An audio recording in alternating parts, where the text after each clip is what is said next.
This is the Para Cave Podcast, proudly brought to you by major sponsor Jack's Pale Ale, exclusively available at Parramatta Leagues Club, and co-sponsors Bo Cook from Loan Market, Scott from Brightside Detailing and Ceramics, Shannon Cooney from Glenmore Park Realty, BTZD Clothing, the official clothing partner of the Para Cave Podcast, and the official media partner of the Para Cave Podcast, the Parramatta Times.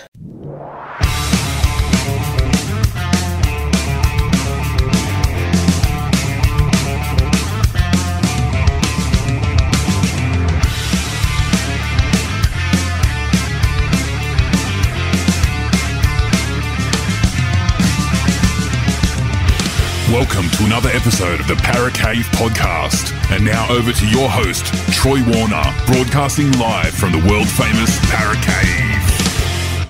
And yes, welcome back to the Para Cave Podcast. Troy Warner here with another episode of the Para Cave Podcast. And this is the Round 13 review podcast that I do, and podcast chat that I do with the Duckman on Pulse FM 89.9 FM on a Sunday night at about 7 o'clock. So only the 5 games to cover this week. We have a chat about the Dolphins and Dragons, Eels, Cowboys, Warriors and Broncos, Rabbitohs and Raiders, Knights and Sea Eagles, and we also have a little bit of a chat about State of Origin as well. Now, the audio may not be the best in this one, as there was a new audio system used at the radio station, but I hope it still comes across listenable, if that's such a word. But so it could be a little bit hard to listen to. I apologise for that. We're just working through, the radio station is still just working through some new technical system there. So I got through it. I did notice there was a little bit of an echo on my side, but it should still be able to be listened to. So hear my thoughts from a fan, not an expert, about the games. I hope you really enjoy it, and it is getting closer to State of Origin 1, which is on Wednesday night. So getting closer, getting pretty excited about that. Love State of Origin football. It's the best football you can see throughout the season. New South Wales, West Queensland, a great rivalry. And game 1 this year is played at the Adelaide Oval. So it's only a couple of days away on Wednesday, the 31st of May. So can't wait for that one. But in the meantime, have a listen to this one and let me know your thoughts on the social media channels. Thank you very much for listening and enjoy. All right, welcome back to the Weekend Sports Rugby here with the Duckman with special guest Troy Warner from the Para Cave Podcast. Troy, how you going? I'm going fantastic, Duckman. The Eels had a win over the weekend, and it's another night closer to State of Origin 1. So, had a great weekend. Yeah, that's good. You must be very happy about that. I would be very happy about that myself, so I think it's going to be good with State of Origin. In an unusual place this year. It's in Adelaide on Wednesday night. What times are kicking off? Some stupid time like 7:47 and 26 seconds or something like that. They always go for some weird anomaly numbers at the moment when they're doing that. Yeah, I think it's got it down for 8:05 p.m. on Wednesday, so a little bit of a late one for the school kids, but maybe a 7:30 kickoff might have been better. But that's what they're going for, so we'll just have to wait and see if it's 8:05 or 8:03 or 8:07. Yeah, we'll have a look at it. They do that. They don't go off one set time all the time, which is an interesting little setup, and normally with the NRL there. But we'll kick on into the game. So Thursday night, the Dolphins took on the Dragons, got up 26 points to 12, and I thought the Dolphins looked pretty good, really, so the other night. And the Dragons, I think this might unearth they've got a couple of other problems and then to worry about other than who's coaching them next year or this year or any time. Yeah, look, it was always going to be a tough game for the Dragons with Ben Hunt out, their best player, who's on Queensland Origin duty, and playing at KO Stadium at Redcliffe, the Dolphins' traditional home. It was always going to be, they were going to be favourites, and they've been playing some good footy this year. They have had some wins, and they find themselves in the top 8, so nearly halfway through the season, so they may even play finals football. But one player that has really took on a great role at the Dolphins is Jermaine Osako. He scored a couple of tries and kicked 5 goals, so and he's been on fire for the Dolphins this year. A new lease of life. Yeah, I think he's extremely underrated, Jermaine Osako. So he's just found the right fit. Some players are going to be like that. Some people think they're not that great. Put them in the right environment and they'll thrive. It'll be like a plant with the right plant mix and the right food and the right water, sunlight, and put them somewhere else and someone's going to bring out the old bomb of death and kill the plant. So I think this happens to players too, really. Some guys can get, so they might have, let's say, 70% potential, and then they get really 90% out of that. They get the absolute maximum plus extra, depending on who they're playing for and players they've got around them. So he is one of these guys that has dead set benefited from this season.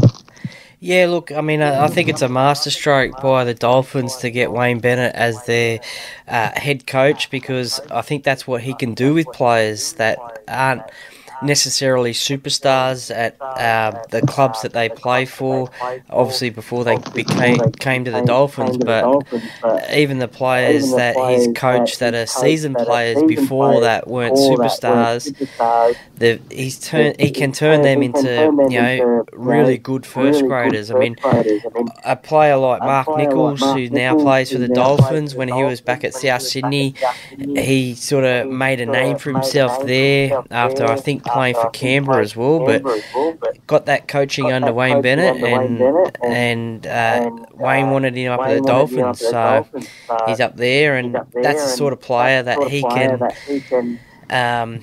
develop into a really good regular first grader, and like what we're seeing from Jermaine Osako this year.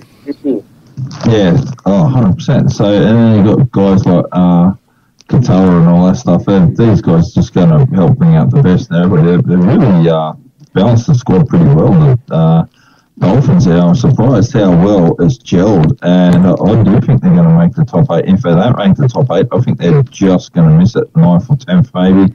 But they look pretty good. You'd have to say they're probably going to make the finals in their first year.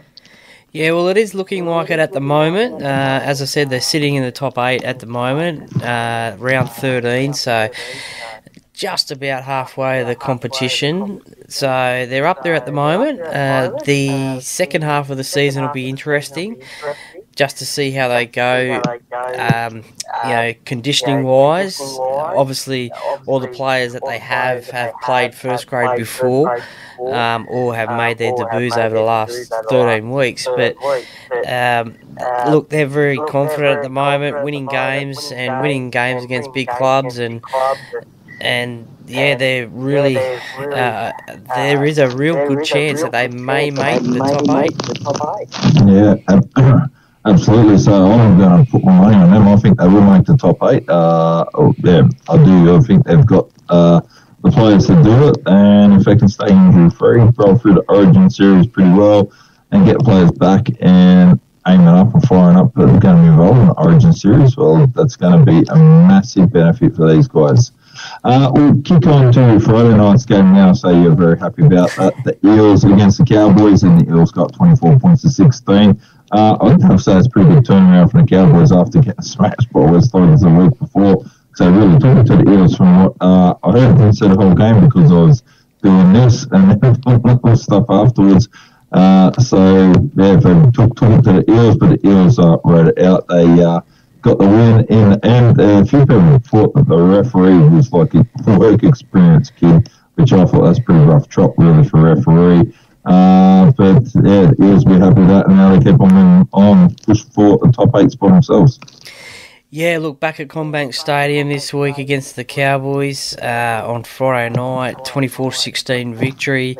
The Cowboys actually spent the week down at in Sydney. So they spent 2 weeks in Sydney.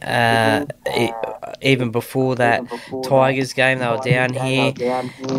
We all thought it might have been tough for them because they got smashed by the Tigers, and then they lose, I think, 4 of their best players to Origin.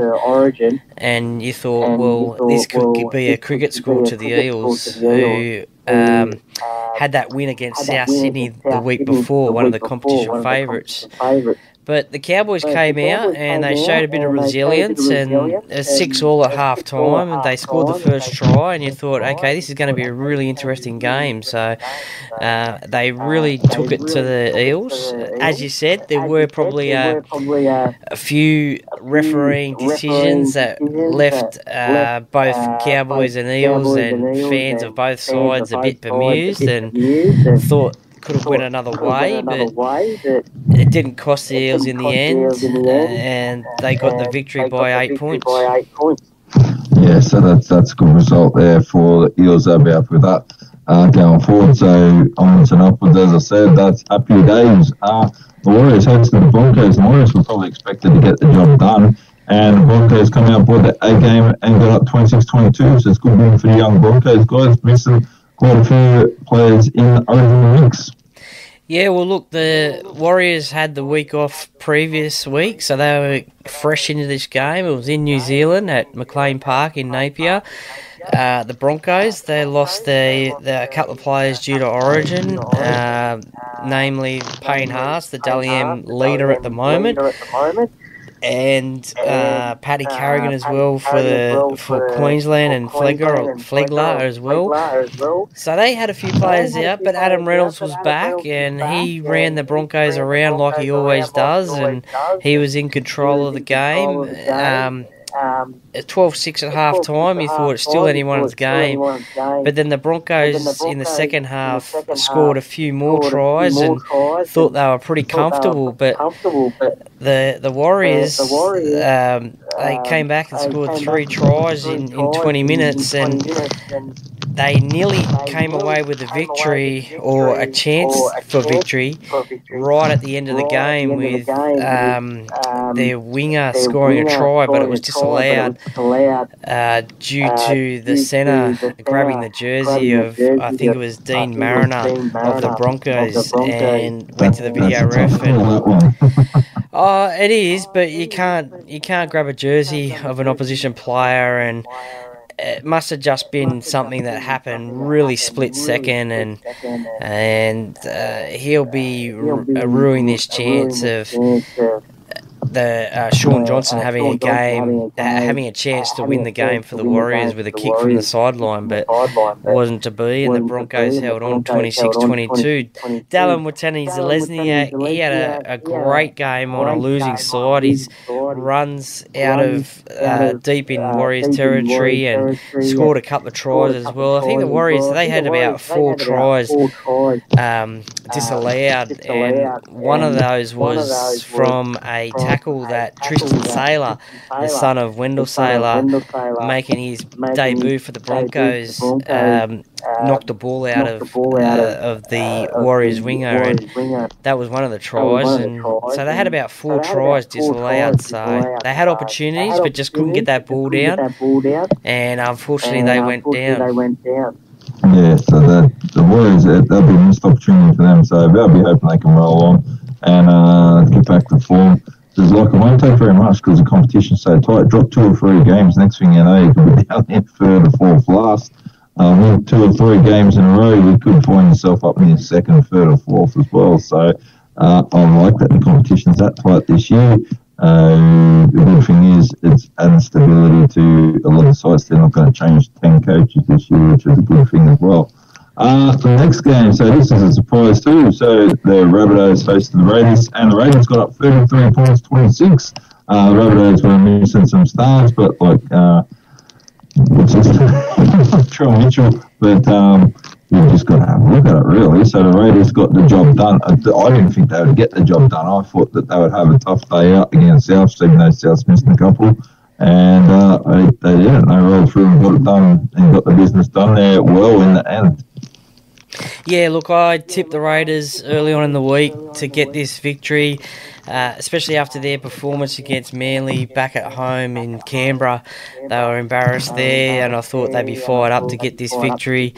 A good chance to beat the Rabbitohs, who have now lost 2 in a row in this competition. And as you said, you lose a couple of games and you start sliding down the ladder. Thankfully for them, that didn't take them too far down. They were, I think, first in the competition, and now they're third or something like that. So not too far down, but they were missing Latrell Mitchell, Cam Murray, and Jai Arrow for Queensland. So I think Damien Cook, he had a point to prove after missing out on that origin spot for New South Wales. Alex Johnston, he just keeps on scoring tries for South Sydney, so he's slowly climbing up that try-scoring list. I think he's now fourth on the list, or very close to fourth by about a try, something like that. Corey Horsburgh for the Raiders, he had a massive game, and he put a shout out to Billy Slater in the Queensland squad to get a spot for maybe game 2. Albert Hopewadi, he scored a triple and ended up scoring the game-winning try. But a very concerning incident happened during the game, and our thoughts go out to Corey Harawira-Naidoo from the Raiders, who suffered a seizure on the field, and the game was held up for a good 10 minutes or so due to his safety, but he's coming out today and put a video out on social media saying that he is okay. He's up and about, talking to people. He was released from Westmead Hospital early this morning, and he's got some more scans to do and see what that problem is. So we wish him all the best with that one. No one likes to see that. And one of the things that came out of that was the South and Raiders players just standing around in a circle just to shield him from obviously those at the ground. Credit to Fox Sports who were covering the game. They took their shots to the crowd and also to the coaching staff up in the box. They weren't filming that to give him a bit of privacy as well. So a pretty emotional game for the Raiders. I think they were down at the time, and they came back to win the game. Yeah, that's good. So that is very good there. So they must be happy with that indeed. So that's good. We're all on there. So hopefully they can keep on getting more wins. One other thing that came out of that game was Jared Croker played his 299th game, and next week the Raiders play the Tigers, which would have been his 300th game. It's being played at Campbelltown, but Ricky Stewart and the Raiders have confirmed today that he'll be sat out of that game just so he can play his 300th in Canberra as well against the New Zealand Warriors.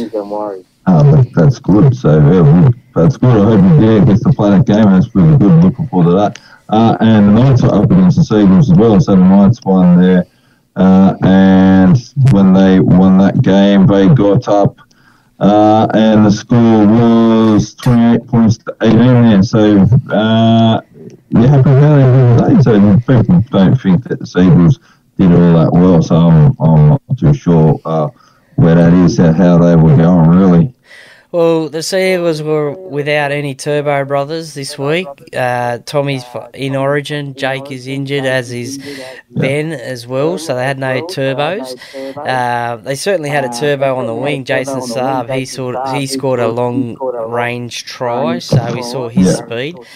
Daly Cherry Evans is representing Queensland, so they were always going to do it tough up in Newcastle with Kalen Ponga, who and Dane Gagai, who missed selection for Queensland.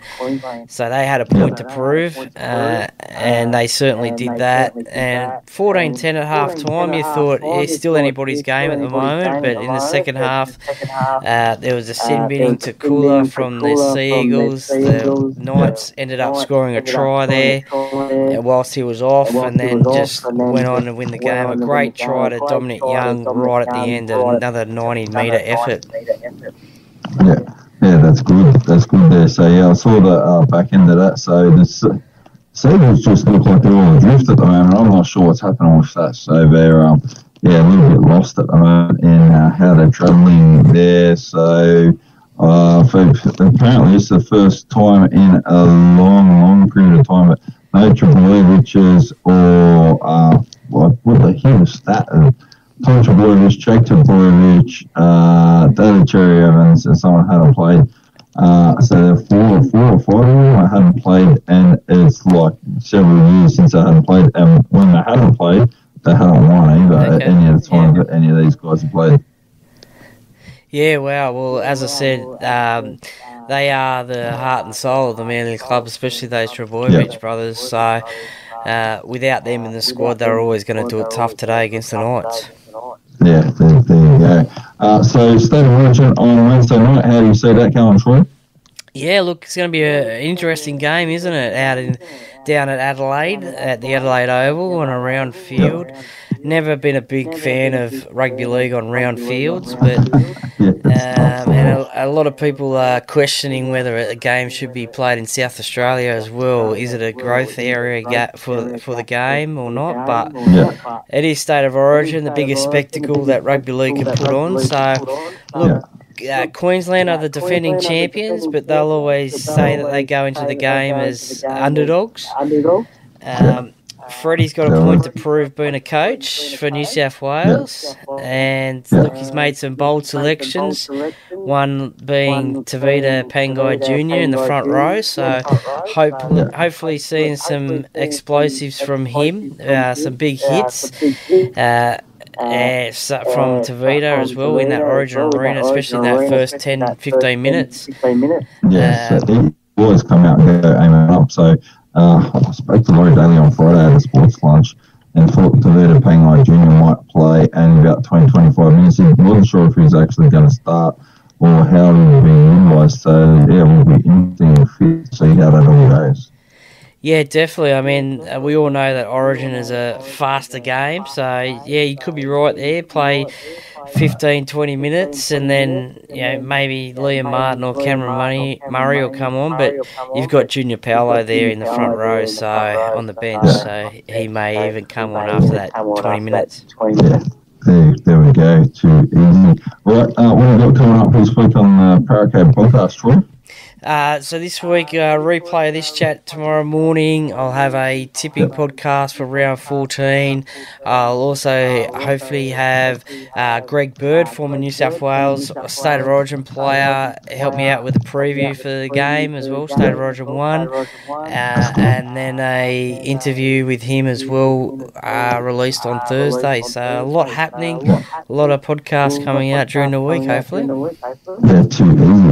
Look forward to hearing that. So I like that and listen to Greg Bird. So had some interesting things happen in his career, not all great, but to take out the stuff that's not flash, well, his other stuff I thought was pretty good. His career as a whole is good, and definitely looking forward to State of Origin. Troy, thanks for joining us tonight, and we'll catch up with you again next Friday.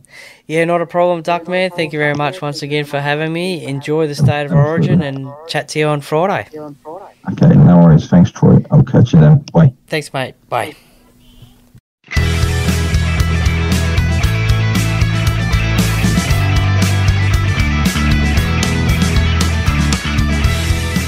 Thank you for listening to another episode of the Paracade Podcast. See you next time.